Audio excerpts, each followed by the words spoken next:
Halo, selamat bertemu kembali dengan saya si teknisi gentayangan.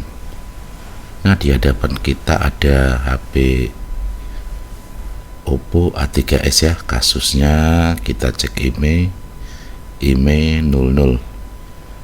Nah, bisa dipastikan si HP ini tidak bisa baca jaringan atau tidak keluar signalnya ya.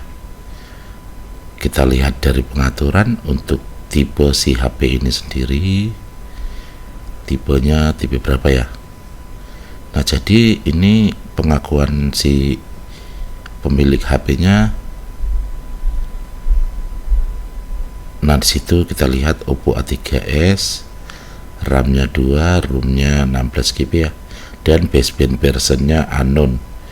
Jadi dia satu paket, baseband tidak ada, IMEI 0.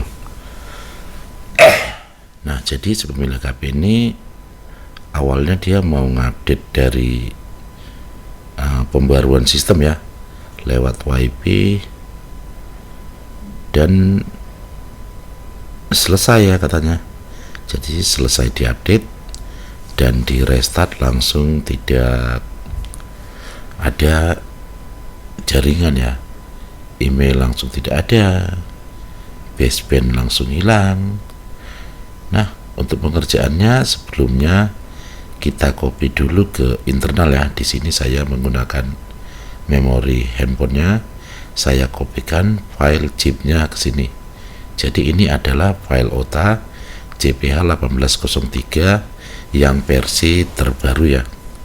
Oke, setelah kita kopikan ke dalam memori internal HP-nya, kita lanjut untuk masuk ke mode recovery dengan menekan volume bawah beserta power. Nah, setelah sudah nyala logo Oppo, kita lepas powernya dan tetap kita tekan volume bawahnya sampai dia masuk ke menu recovery. Nah, setelah masuk menu recovery tampilannya seperti ini.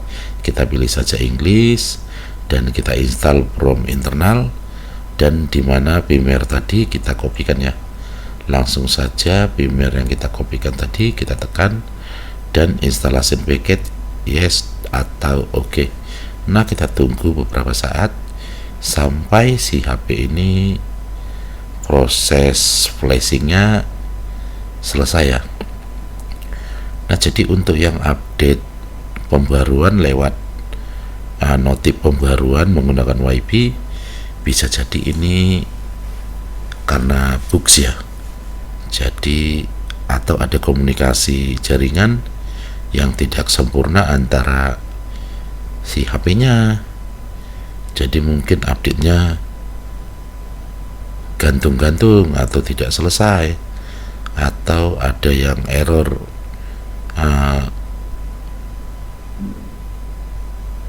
jaringannya, makanya mengakibatkan si HP ini jadi IMEI 0 ya.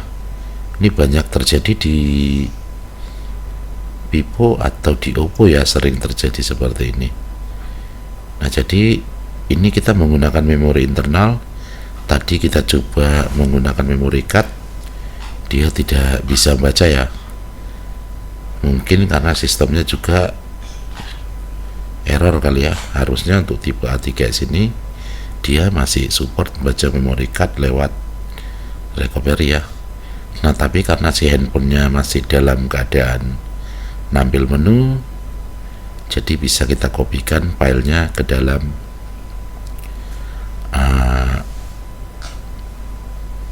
memori internal HP-nya ya.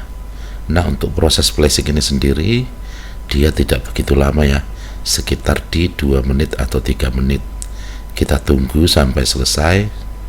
Nah, pastikan si HP ini baterainya paling sedikit 50% ya, karena menghindari kecelakaan dalam pekerjaan. Jika proses flashing sedang berjalan tiba-tiba baterai lowbat, maka akan mengakibatkan ya permasalahan yang baru ya, bisa jadi mati, bisa jadi ngebreak, malah kita menjadi direpotkan. Jadi pastikan si baterainya dalam keadaan 60% ke atas ya. atau ya sambil kita colok charger untuk menghindari baterai yang kosong ya.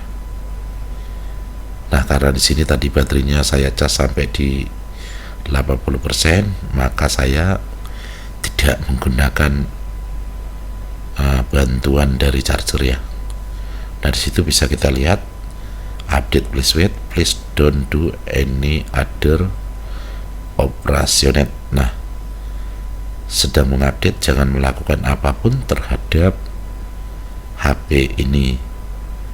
Nah, kita tunggu sampai dia finish ya. Jika dia selesai, dia akan keluar notif untuk reboot ya, atau disuruh merestart ya. Nah, untuk kasus-kasus yang seperti ini saya juga sudah sangat sering ya, terutama di tipe A3s dan Oppo A7 ya. Di sini saya sering dapat baseband unknown karena gagal pemulihan atau gagal pembaruan lewat notif internet. Nah, prosesnya sudah selesai, installation successfully, kita klik OK saja, kita back dan kita reboot. Kita tunggu sampai si HP ini menyala dalam keadaan menu normal ya. Jadi untuk proses seperti ini kita pastikan si datanya sudah hilang. Jadi kita harus konfirmasi ke pemilik handphone untuk melakukan proses upgrade lewat OTA dari chip eksternal. Itu harus kita konfirmasi ke si pemilik HP ya, bahwa data-data yang ada di dalam HP ini akan hilang. Jadi ada baiknya kita backup terlebih dahulu. Nah, di sini loading sudah hampir selesai ya. Nah, bisa kita lihat proses pemulihan atau upgrade-nya sudah selesai. Kita langsung saja mengecek ya, apakah si emailnya sudah muncul atau tidak ya. Nah, mantap jiwa, mempesona. Akhirnya emailnya sudah keluar dan pastinya basebandnya sudah muncul ya. Mungkin si pemilik handphone ini nanti akan tersenyum manis kepada saya. Nah, bisa kita lihat baseband sudah ada, email sudah ada, dipastikan si HP ini sudah bisa membaca memory card ya. Jangan lupa kita hapus setupnya agar tidak memakan internal ya, karena 2 GB lebih untuk setup si HP ini sendiri. Nah, coba si HP-nya kita pasang kartu ya, untuk memastikan apakah kartunya terbaca dan signalnya naik. Tapi ya secara harafiah ini harusnya sudah baca kartu atau signal naik ya, karena dari awal tidak ada email dan tidak ada baseband. Sekarang sudah ada email dan ada baseband. Nah, jadi untuk hal-hal yang seperti ini tetap kita memulainya dari proses placing ya. Jika sudah kita placing tidak ada email atau baseband, coba kita iris modem ST1 ST2 nya apakah basebandnya keluar. Nah, jika tidak keluar juga, maka akan kita cek lewat pengaturan radionya, informasi radionya, apakah radionya dBm nya minus atau plus. Nah, jika sampai radionya off, kemungkinan besar si HP nya yang rusak di IC ya. Bisa jadi IC WTR, bisa jadi IC RF, radio frekuensi, dan lain-lain yang pasti masuk ke ranah hardware. Jadi ini kita maksimalkan di software dan alhamdulillah sudah muncul ya, emailnya sudah muncul dan basebandnya sudah muncul, dan kita masih diberi kemudahan ya dalam pekerjaan kita. Nah, bisa kita lihat di situ ya, 4G-nya sudah muncul. Jadi kita cek sekali lagi, dan masih mantap jiwa, mempesona. Matur nuhun, thank you.